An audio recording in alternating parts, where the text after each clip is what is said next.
May vibration. May makina siya. Kala ko EV.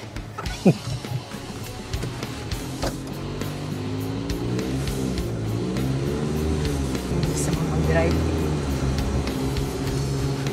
Bango naman ang car.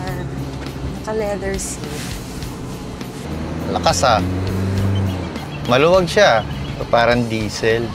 I can say ano siya, diesel engine because of the the engine roar and vibration. May tagtag din ng konti. Konti lang. Gagaya ng Hilux ko. Parang sports ang dating ng seats niya eh. Medyo yung kisame para rin lang yung Hilux. Ang mabilisan ba tong car na to? Hindi siya matagtag. I mean, mafe-feel mo pa rin yung lubak, pero hindi yung parang aalog ka. Kasi nagde-drive akong pick-up, di ba? So, alam ko yung difference.